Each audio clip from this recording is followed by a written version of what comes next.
Avez-vous besoin que tout ce que vous faites soit vraiment parfait? Ressentez-vous ce besoin d'être toujours irréprochable? D'avoir peut-être ce sentiment que l'autocritique intérieure est vraiment très important. Alors peut-être êtes-vous perfectionniste. En tout cas, cette vidéo va peut-être vous faire réfléchir. Bonjour, je suis Véronique Chaput, sophrologue, praticienne en hypnose, thérapie brève et énergétique. Et j'avais envie de vous faire un petit post sur le perfectionnisme. Cette capacité où on veut toujours être irréprochable. Alors quelquefois, ce moment où on est face à l'erreur peut vraiment devenir quelque chose d'insupportable. On a besoin aussi, quand on est perfectionniste, de faire vraiment les choses à sa façon. Ce qui fait que chaque fois que quelqu'un d'autre va le faire pour nous ou pour nous aider, ça ne va jamais aller. Donc on va plutôt être dans le jugement, dans cette critique, avoir ce standard aussi bien pour soi, de vraiment très très élevé, et aussi pour l'autre. C'est-à-dire qu'on va venir vraiment dans cette exigence. Et cette exigence va nous pourrir la vie parce qu'on s'en rend compte, mais en même temps, il y a quelque chose à l'intérieur de nous qui est plus fort et où il faut que vraiment les choses soient absolument bien faites. Alors on est aussi dans cette notion de soit je fais tout et je m'en occupe, soit à ce moment-là, je fais rien. Le but de votre action va être beaucoup plus important que tout, quel qu'en soit le coût pour vous. C'est pour ça que quelquefois le perfectionniste va aller jusqu'au burn-out, tout simplement parce qu'il va aller au-delà de ses limites, parce qu'il ne va pas arriver à s'écouter. Et si on n'écoute pas ses besoins, alors on va au-delà de ses limites, même si ça doit nous coûter très très cher. Alors ce qu'il faut savoir, c'est que en fait, la perfection n'existe pas, et ça d'un point de vue de la raison, vous en avez tout à fait conscience. Et pourtant, il faut peut-être se redire que grâce à vos erreurs, grâce aux erreurs que vous allez faire, c'est la seule façon d'apprendre, et que grâce à ces erreurs, vous êtes en train d'évoluer.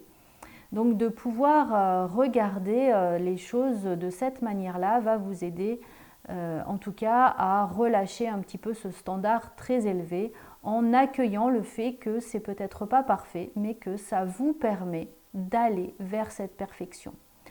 Que, en tout cas, la réalité du moment présent, elle est complètement parfaite. Parce que c'est exactement ce que vous pouvez faire là, maintenant. Et quand vous aurez appris encore plus, ou quand vous aurez reçu le message des autres, de leurs besoins, de ce qu'ils ont besoin que vous fassiez pour eux, alors là, vous pourrez continuer à vous améliorer et à aller avancer dans votre réalité. Ce qui est important aussi, c'est que quelquefois, quand on est perfectionniste, on a donc ce standard élevé pour soi, c'est-à-dire on veut être irréprochable, mais on pense que l'autre va être comme nous. Et ce qui fait que, en fait, on va donner notre pensée à l'autre en disant « si je fais pas ça, il ne va pas m'aimer, donc je dois absolument être irréprochable à ses yeux ». Et ça, c'est vraiment notre vision à nous, c'est pas forcément celle de l'autre. C'est pour ça que c'est important de commencer, de rentrer en action pour pouvoir faire valider cette action par notre patron, par notre conjoint, par nos enfants. Est-ce que c'est bien ce que tu souhaites que je fasse pour toi ? Et là, on va écouter leur retour pour pouvoir continuer de s'améliorer. Il faut aussi, à un moment donné, pouvoir relâcher l'idée qu'il faut faire quelque chose pour être aimé.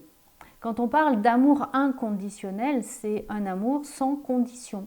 Il est inconditionnel, c'est-à-dire qu'il n'y a pas de condition. Donc nous pouvons être aimés pour nous-mêmes et pas pour ce que nous sommes en train de mettre en place.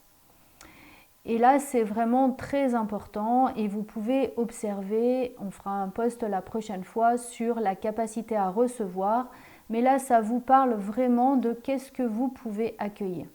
Parce que si on est toujours sur le fait qu'on doit être irréprochable, alors on a tendance à pouvoir patiner dans la semoule, à ne pas avancer, à tourner en rond, et puis avoir toujours cette autocritique qui est présente. Donc l'idée, c'est vraiment de se donner droit à l'erreur, de pouvoir commencer à avancer, de rentrer dans l'action et au fur et à mesure de corriger nos actions jusqu'à arriver à la satisfaction, soit pour soi, soit pour l'autre. Et de toujours baisser alors ça ne veut pas dire qu'il ne faut pas avoir envie de faire bien, mais entre avoir envie de faire bien et le perfectionniste, eh ben c'est là où le curseur est déréglé et il faut pouvoir le baisser un petit peu.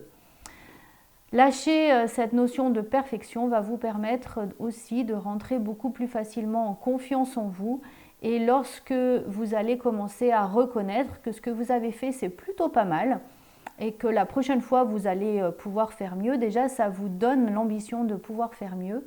Et surtout, ça va vous permettre de pouvoir vous dire « Waouh, bah déjà, ce que j'ai fait, c'est déjà pas mal ». Vous pouvez remarquer, si vous avez vu mes vidéos jusqu'à présent, bah, elles ne sont jamais parfaites. L'encadrement est peut-être pas parfait, la luminosité est peut-être pas parfait. Mais je pars du principe que si j'attends que tout soit parfait, comme ce n'est pas mon travail d'être vidéaste, et ben du coup, je ne ferai jamais de vidéo. Et chaque vidéo peut aider potentiellement 1, 10, 100 personnes. Donc, qu'est-ce qui est plus important pour moi? Est-ce que c'est que ma vidéo soit parfaite et qu'elle ne soit jamais lancée? Ou au contraire, que cette vidéo puisse venir par les mots, par l'intention, accompagner quelqu'un dans une réflexion? Moi, j'ai choisi cette solution-là. Donc, effectivement, je peux essayer de m'améliorer sur le son, sur la luminosité, ce que j'essaye de faire à chaque vidéo. Mais le but, c'est déjà que ma vidéo puisse être vue, entendue par de nombreuses personnes pour pouvoir permettre un déclenchement de conscience. Voilà, j'espère que cette vidéo vous sera utile.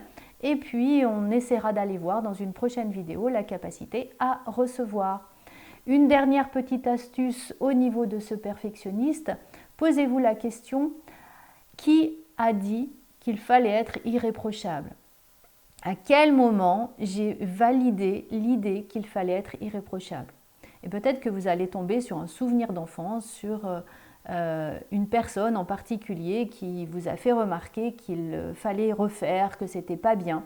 Peut-être allez-vous retomber même sur une blessure d'humiliation, parce que les deux peuvent être vraiment très liés. Et dans ces cas-là, je vous invite vraiment à pouvoir relâcher cette mémoire.